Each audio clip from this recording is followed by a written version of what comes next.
Hello students, welcome to my YouTube channel physics academy. Okay students, आज अपन discuss करेंगे कि जो इलेक्ट्रिक पोटेंशियल होता है वो किसी एक सिंगल चार्ज के कारण इलेक्ट्रिक पोटेंशियल अपन कैसे ज्ञात करते हैं। तो अपना आज का चैप्टर नंबर 3 का जो लेक्चर नंबर 3 है वो है बिंदुवत आवेश के कारण बिंदुवत आवेश के कारण विभव। ओके स्टूडेंट, जो अपना लेक्चर नंबर 1 था वो लेक्चर नंबर 1 था कि इलेक्ट्रिक जो पोटेंशियल होता है वो क्या होता है, इलेक्ट्रिक पोटेंशियल एनर्जी क्या होती है। और जो लेक्चर नंबर जो 2 था वो था electric potential and potential difference क्या होता है, इसके बारे में अपने ने डिस्कस किया था। और जो आज का जो अपना लेक्चर नंबर 3 है वो लेक्चर नंबर 3 है किसी सिंगल चार्ज, कोई बिंदुवत आवेश है उसके कारण मुझे किसी दूरी पर मुझे इलेक्ट्रिक पोटेंशियल ज्ञात करना है। ओके, तो अपन लेक्चर को स्टार्ट करते हैं।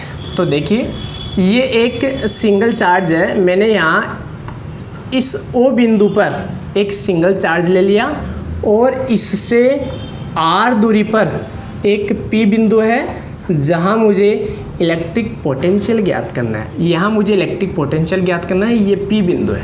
ओके स्टूडेंट, देखिए आप, ये एक Q चार्ज है, ये रहा यहाँ Q चार्ज, और इससे R दूरी पर एक P बिंदु स्थित है। R दूरी पर इस P बिंदु पर मुझे इलेक्ट्रिक पोटेंशियल ज्ञात करना है, जो कि अपनी हेडिंग है। तो मैं यहाँ सबसे पहले एक्सप्रेशन लिखता हूँ। माना कोई O बिंदु पर Q आवेश स्थित है, Q आवेश स्थित है। इस आवेश से R दूरी पर स्थित P बिंदु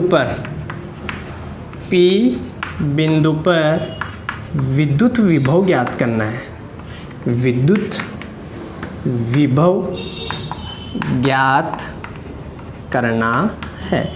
ओके स्टूडेंट, ये अपना एक्सप्रेशन था कि O बिंदु पर कोई Q चार्ज है, आपको दिखाई दे रहा है, और इससे R दूरी पर एक P बिंदु है जहाँ पर मुझे इलेक्ट्रिक पोटेंशियल ज्ञात करना है। ठीक है, तो मैं आपको बता दूं, अकॉर्डिंग टू इलेक्ट्रिक पोटेंशियल जो डेफिनेशन थी उसके अकॉर्डिंग इलेक्ट्रिक पोटेंशियल कैसे ज्ञात करते हैं। जिस बिंदु पर आपको इलेक्ट्रिक पोटेंशियल ज्ञात करना है उस बिंदु पर किसी इन्फिनिटी से किसी चार्ज को उस बिंदु पर लेकर आना पड़ता है। जितना अपन को वर्क करना पड़ता है वो वर्क ही क्या कहलाता है, पोटेंशियल, इलेक्ट्रिक पोटेंशियल कहलाता है। ओके, तो आपको पता है जो इलेक्ट्रिक पोटेंशियल थी उसकी परिभाषा क्या थी कि किसी विद्युत क्षेत्र में किसी बिंदु पर अनंत से किसी एकांक आवेश को लाने में किया गया कार्य ही क्या कहलाता है, इलेक्ट्रिक पोटेंशियल कहलाता है।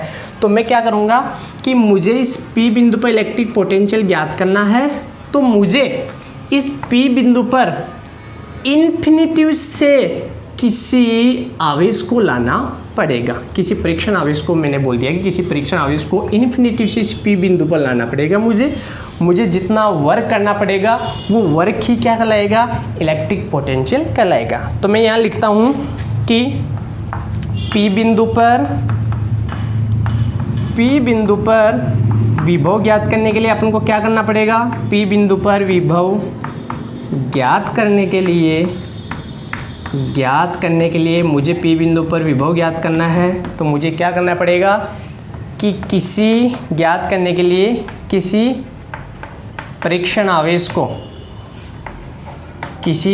आवेश Q नॉट को इन्फिनिटी से P पर लाना पड़ेगा। ओके स्टूडेंट, भाई आपको यदि P बिंदु पर इलेक्ट्रिक पोटेंशियल ज्ञात करना है तो आपको इस P बिंदु पर इन्फिनिटी से किसी परीक्षण आवेश को लाना पड़ेगा, यहाँ लाना पड़ेगा। यदि किसी इस यहाँ जो परीक्षण आवेश है इसको इस पी बिंदु पर लेकर आओगे तो आपको वर्क करना पड़ेगा। ओके, तो मैंने मान लिया कि वो जो वर्क है वो W है। यदि Q नोट को इन्फिनिटी से P तक लाने में किया गया संपूर्ण कार्य W हो तो बताओ P पर विभव क्या हो जाएगा। आप अच्छी तरीके से जानते हो ये फॉर्मूला V = W/Q0, ये फॉर्मूला आपको अच्छी तरीके से पता है। इसको मैंने समीकरण 1 दे दिया। ये अपने पास जो इलेक्ट्रिक पोटेंशियल की जो डेफिनेशन थी उस डेफिनेशन में आया था अपने पास V = W/Q। ओके स्टूडेंट, वहाँ परिभाषा ये थी कि किसी विद्युत क्षेत्र में किसी बिंदु पर यदि अनंत से किसी एकांक धनावेश को लाया जाता है तो किया गया कार्य ही उस बिंदु पर विद्युत विभव कहलाता है। तो वही यहाँ पर मैंने लिखा है V = W/Q0। ठीक है, अब मुझे यहाँ पर एक कैलकुलेशन करनी है और वो कैलकुलेशन करते ही इस P बिंदु पर मेरे पास क्या आ जाएगा, इलेक्ट्रिक पोटेंशियल आ जाएगा। वो कैलकुलेशन किसकी है, वर्क की। वर्क कौन सा वर्क है, इन्फिनिटी टू इस P बिंदु पर इस चार्ज को लाने में किया गया संपूर्ण कार्य। वो यदि मैं निकालूंगा तो मैं आराम से इलेक्ट्रिक पोटेंशियल ज्ञात कर लूँगा। ठीक है स्टूडेंट, तो अब मैं इस वर्क को ज्ञात करता हूँ। तो इस वर्क को कैसे ज्ञात किया जाएगा भाई, इस इन्फिनिटी से इस परीक्षण आवेश को मैं ला रहा हूँ। ठीक है, बट यहाँ कोई भी इलेक्ट्रिक फोर्स नहीं लग रहा है क्योंकि इन्फिनिटी है। इस चार्ज पर इसके कारण जो इलेक्ट्रिक फोर्स लगेगा वो कब लगेगा, जब ये चार्ज इलेक्ट्रिक फील्ड में हो। अभी ये जो चार्ज है इसके इलेक्ट्रिक फील्ड में नहीं है तो इसके ऊपर कोई इलेक्ट्रिक फोर्स नहीं लग रहा है। मैं ला रहा हूँ, पास ला रहा हूँ, मैं यहाँ लेकर आया इसे, ये एक A बिंदु दे दिया मैंने इसे, और इस A बिंदु की जो दूरी है वो x है, और ये A बिंदु इस चार्ज के इलेक्ट्रिक फील्ड में, ये जो चार्ज है इस चार्ज का इलेक्ट्रिक फील्ड होगा चारों ओर, तो ये A बिंदु इसके इलेक्ट्रिक फील्ड में है। तो जैसे ये Q0 यहाँ आएगा, और आपको पता है ये भी धनावेश है, ये भी धनावेश है, तो धनावेश ये कम प्रबल है, ये ज़्यादा प्रबल है, तो ये इसे क्या लगाएगा, धक्का लगाएगा, ऐसे खींचेगा या धक्का लगाएगा, धक्का लगाएगा। क्यों लगाएगा धक्का, क्योंकि इलेक्ट्रिक फोर्स लगेगा ऐसे Fe, ये इलेक्ट्रिक फोर्स लगेगा, उधर लगेगा। ठीक है, यहाँ क्यों नहीं लग रहा था, पहले यहाँ क्यों नहीं लग रहा था इलेक्ट्रिक फोर्स, क्योंकि यहाँ इसका इलेक्ट्रिक फील्ड नहीं था। इलेक्ट्रिक फोर्स तो कब लगता है, इलेक्ट्रिक फील्ड में लगता है, तो यहाँ इलेक्ट्रिक फील्ड ही नहीं है, यहाँ इलेक्ट्रिक फील्ड नहीं है, तो इसके ऊपर कोई फोर्स क्यों लगेगा, इसके कारण यहाँ क्यों लगना स्टार्ट हो गया, क्योंकि ये इसका एरिया है, इस क्यू का एरिया है ये A, तो यहाँ इलेक्ट्रिक फील्ड है, यहाँ इलेक्ट्रिक फील्ड है, तो इस पर इलेक्ट्रिक फोर्स ऐसे लगा। ठीक है, उसके बावजूद आप क्या कर रहे हो, इस P बिंदु पर इसको लेकर आ रहे हो। देखिए आप, इलेक्ट्रिक फोर्स इधर लगा, जबकि आप जो विस्थापन कर रहे हो इधर कर रहे हो, तो दोनों के बीच में 180 का एंगल है। ठीक है, तो मुझे यहाँ इन्फिनिटी से इस R दूरी P बिंदु तक का मुझे कंप्लीट कार्य चाहिए, तो मैं पूरा वर्क एक साथ नहीं निकाल सकता। तो मैं क्या करूँगा, एक छोटा सा वर्क निकाल लेता हूँ। ये छोटा सा विस्थापन होगा तो छोटा सा वर्क हो जाएगा, और उसका यदि मैं इंटीग्रेशन कर दूंगा तो पूरा वर्क आ जाएगा। तो मैंने क्या किया, मैंने एक छोटा सा A से B तक मैंने एक छोटा सा विस्थापन कर दिया, dx विस्थापन। ओके, ये लो, मैंने क्या कर दिया, यहाँ देखिए आप, ये मुझे क्या करना है, मैं क्यों कर रहा हूँ ये, मुझे यहाँ इन्फिनिटी से लेकर और यहाँ तक का मुझे टोटल वर्क चाहिए। मैं टोटल वर्क चाहिए, क्यों चाहिए, क्योंकि देखो मुझे इलेक्ट्रिक पोटेंशियल ज्ञात करना है, तो मुझे केवल टोटल वर्क चाहिए बस, और इलेक्ट्रिक पोटेंशियल आ जाएगा अपने पास। तो इलेक्ट्रिक ये मुझे वर्क चाहिए, ये वर्क मैं कैसे ज्ञात करूँ, ये वर्क कहाँ का है, इन्फिनिटी से जिस बिंदु पर आप उस चार्ज को लेकर आ रहे हो वहाँ का टोटल वर्क है। अब मैं इन्फिनिटी से यहाँ तक का टोटल वर्क मैं ज्ञात नहीं कर सकता एक साथ, इसलिए मैं छोटा सा डिस्प्लेसमेंट का वर्क निकाल लेता हूँ, फिर उसका इंटीग्रेशन कर दूंगा तो टोटल वर्क आ जाएगा। इसलिए मैं इस dx का वर्क निकाल रहा हूँ अभी। dx मतलब छोटा सा अल्पांश। ओके, विस्थापन इधर एंड इलेक्ट्रिक फोर्स इधर, धक्का लगा रहा है ना ये, तो मैं छोटा सा वर्क निकाल लेता हूँ पहले। ठीक है, तो Q नोट को A से बी तक dx विस्थापित करने में किया गया कार्य, छोटा सा कार्य निकालोगे आप तो dw इक्वल टू क्या हो जाएगा, F कौन सा, इलेक्ट्रिक फोर्स और क्या आ जाएगा, dx आ जाएगा। ठीक है, dw इक्वल टू आपको पता है इलेक्ट्रिक फोर्स और dx इधर है, इलेक्ट्रिक फोर्स इधर है, दोनों के बीच में एंगल कितना है, cos 180 cos थीटा आएगा, खोलोगे तो क्या आएगा, cos थीटा। cos 180 का मान कितना होता है, cos 180 का मान होता है -1, तो मेरे पास आ गया माइनस का FE dx मेरे पास आ गया। ठीक है, ये तो था केवल dx विस्थापन का कार्य, नहीं मुझे तो ये वर्क निकालना है, ये वर्क पूरा इन्फिनिटी से P बिंदु तक का है।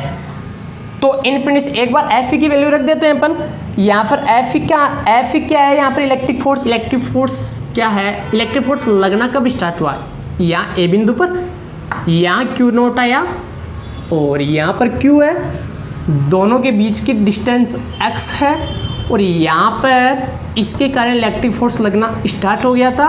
तो इलेक्ट्रिक फोर्स आप जानते हो K Q1 Q2 अपन में r² होता है, एक चार्ज है वो Q है, दूसरा चार्ज है वो Q0 है, बीच की दूरी है वो x² है। ओके, तो dw इक्वल टू क्या हो जाएगा, dw इक्वल टू हो गया -k Q0 अपॉन में x² dx। बट मुझे कंप्लीट वर्क चाहिए, तो Q0 को इन्फिनिटी से r दूरी तक, r दूरी है ना, r दूरी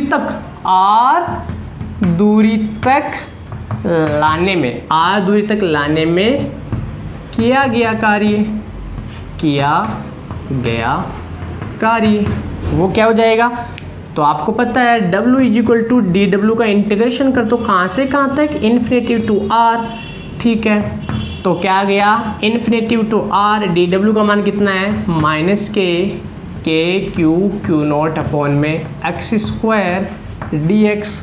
ठीक है स्टूडेंट, w इक्वल टू क्या हो जाएगा, जिसका इंटीग्रेशन होता है उसका इंटीग्रेशन कीजिए, बाकी सबको बाहर निकाल दीजिए, -k Q0 का कोई इंटीग्रेशन नहीं होगा, कांस्टेंट राशि है, इंटीग्रेशन होगा केवल 1/x² का dx के सापेक्ष।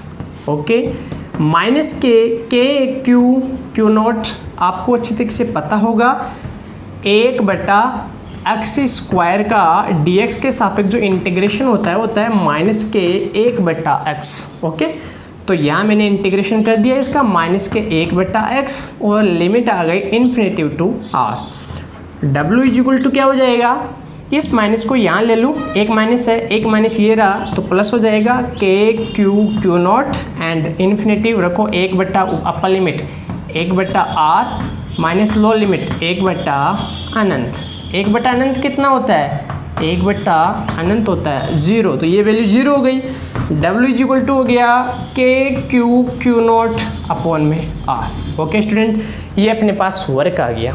कौन सा वर्क आ गया, ये वर्क आ गया है इस परीक्षण आवेश को या इन्फिनिटी से लेकर इस P बिंदु तक लाने में किया गया टोटल वर्क आ गया। आपने टोटल वर्क क्यों निकाला, क्योंकि इलेक्ट्रिक पोटेंशियल की जो डेफिनेशन है उसके अकॉर्डिंग क्या होता है कि जिस बिंदु पर आपको इलेक्ट्रिक पोटेंशियल ज्ञात करना है उस बिंदु पर इन्फिनिटी से किसी परीक्षण आवेश को लाने में किया गया पूरा कार्य चाहिए, बटा उस परीक्षण आवेश का अनुपात इलेक्ट्रिक पोटेंशियल होता है, इसलिए मैंने ये वर्क निकाल लिया। ठीक है, अब मैं इसको मैंने समीकरण 2 दे दिया, इस समीकरण 2 की वैल्यू मैं फर्स्ट में रख दूंगा तो मेरे पास इलेक्ट्रिक पोटेंशियल आ जाएगा। ओके स्टूडेंट, आप जल्दी से इसका स्क्रीनशॉट ले लीजिए ताकि मैं दूसरा वर्क अपन कर सके।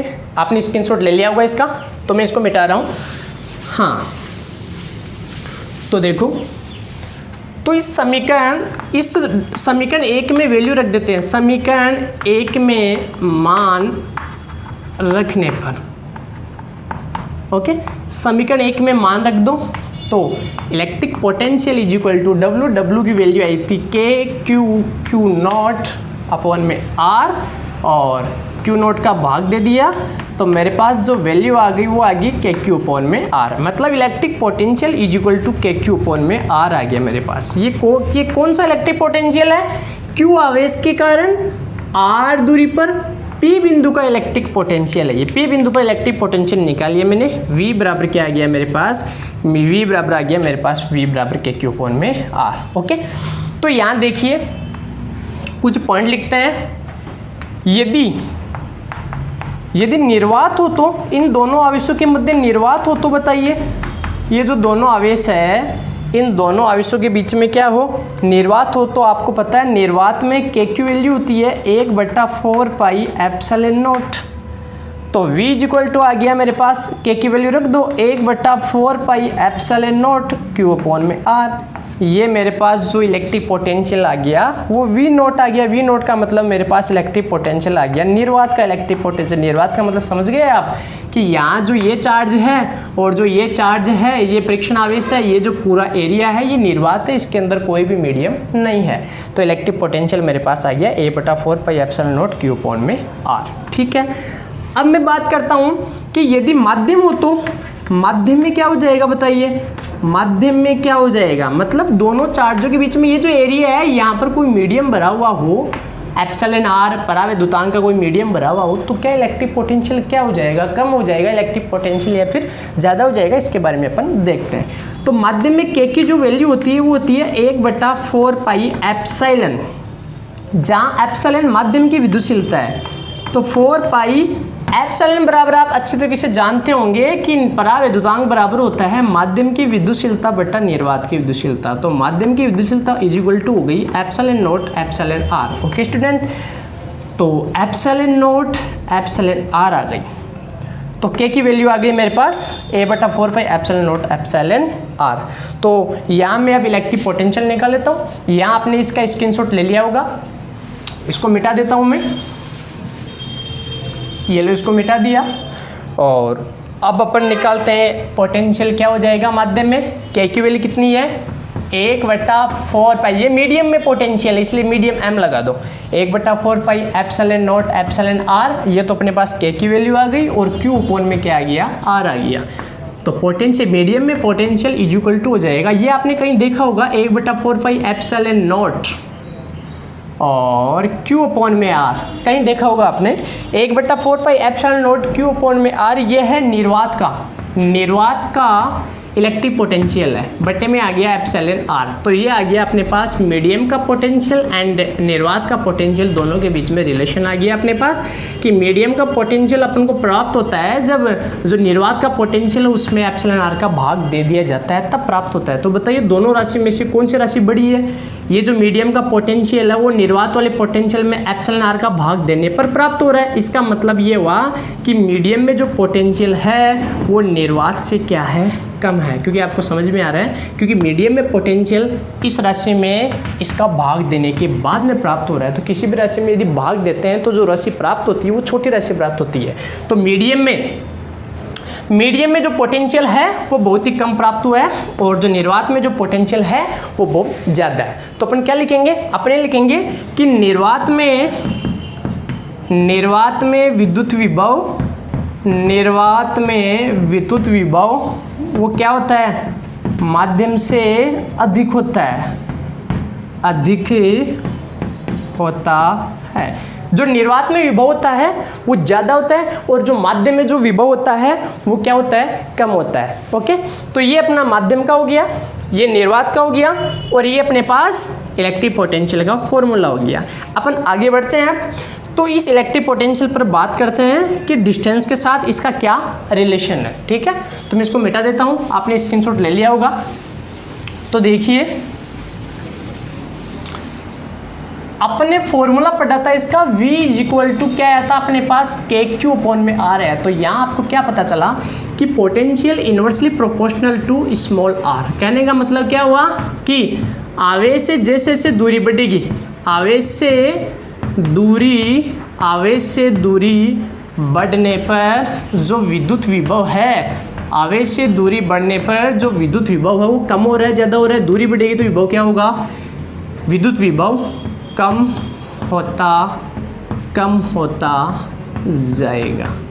ओके स्टूडेंट, ये था अपने पास पोटेंशियल एंड डिस्टेंस के बीच का जो अपना पॉइंट है वो था कि जैसे जैसे दूरी बढ़ेगी विद्युत विभव क्या होता जाएगा, कम होता जाएगा। तो अपन अब अपन V और R के बीच में एक ग्राफ बना सकते हैं आसानी से, क्योंकि अपन को पता चल गया है कि V और R के बीच में कौन सा रिलेशन है, V और R के बीच में इन्वर्सली प्रोपोर्शनल रिलेशन है। तो मैंने इसका क्या बना दिया, मैंने इसका ग्राफ बना दिया कि जैसे जैसे देखिए जैसे जैसे दूरी बढ़ती जा रही है पोटेंशियल कम होता जा रहा है। ये व्युत्क्रमानुपाती ग्राफ है, ठीक है। एक राशि बढ़ती है तो एक राशि क्या होती है, घटती है। चलो ये पॉइंट भी क्लियर हो गया अपना कि पोटेंशियल एंड डिस्टेंस के बीच का क्या ग्राफ है, क्या पॉइंट है, ये क्लियर हो गया अपना पॉइंट।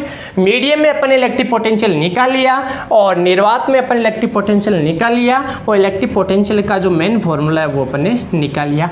अब बात करते हैं कि ये यदि ये पॉजिटिव चार्ज है, ये धनावेश के कारण विभव आया था, यदि ऋणावेश हो तो क्या हो जाएगा, ठीक है। तो ऋणावेश के कारण विभव क्या हो जाएगा, ऋणावेश के कारण जो विद्युत विभव है वो क्या हो जाएगा, ठीक है।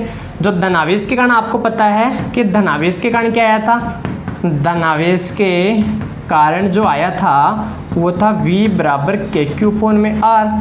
तो बताइए ऋणावेश के कारण क्या हो जाएगा, ऋणावेश के कारण क्या हो जाएगा, जो ऋणावेश के कारण हो जाएगा V = -KQ/R।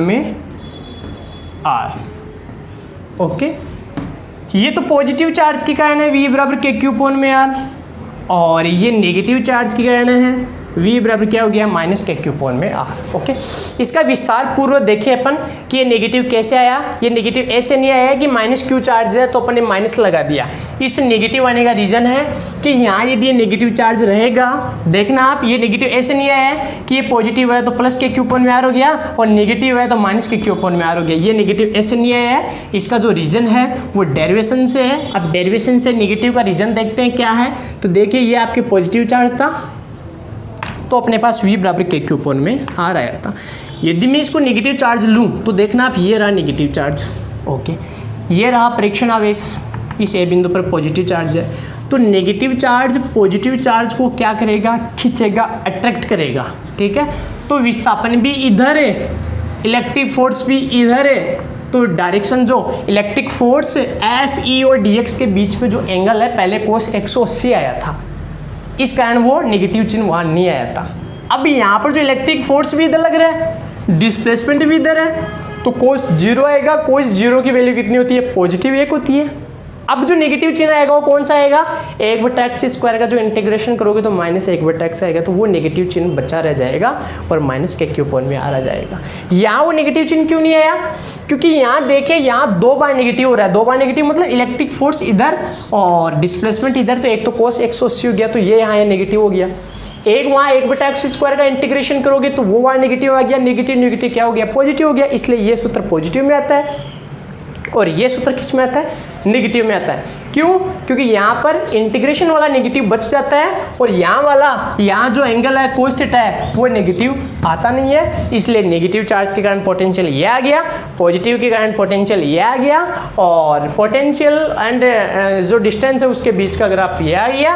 ये अपने पास मीडियम का पोटेंशियल जो कि लो होता है निर्वात से, और ये निर्वात का पोटेंशियल ये अपने पास सूत्र। ओके स्टूडेंट, तो आज का लेक्चर था अपना बिंदुवत आवेश के कारण अपन किसी दूरी पर विद्युत विभव आसानी से निकाल सकते हैं। ये थी इसकी फर्स्ट मेथड। इसकी सेकंड मेथड में मैं आपको बताऊंगा जो विद्युत क्षेत्र से विद्युत विभव प्राप्त करने के बाद में इसकी सेकंड मेथड में मैं आपको बताऊंगा। सबसे इजी जो मेथड है वो इसकी फर्स्ट मेथड है, जो कि ये थी अपनी फर्स्ट मेथड, ओके, जो था लेक्चर नंबर 3। ओके स्टूडेंट, तो इस लेक्चर से संबंधित यदि कोई भी प्रॉब्लम हो तो कमेंट बॉक्स में ज़रूर जाना और आप ज़रूर लिखना, इसका आराम से आपका सॉल्यूशन हो जाएगा, लेक्चर रिवाइज हो जाएगा यदि कोई भी प्रॉब्लम हो। यदि वीडियो अच्छा लगा तो लाइक और शेयर कीजिए, और जो न्यू स्टूडेंट हैं जिन्होंने अभी तक चैनल को सब्सक्राइब नहीं किया है तो वो सब्सक्राइब ज़रूर कीजिएगा। ओके स्टूडेंट्स, यदि आपको वीडियो अच्छा लगा तो इस चैनल को सब्सक्राइब करें और न्यू वीडियो प्राप्त करने के लिए इस बेल आइकन को ज़रूर दबाएं। Okay student.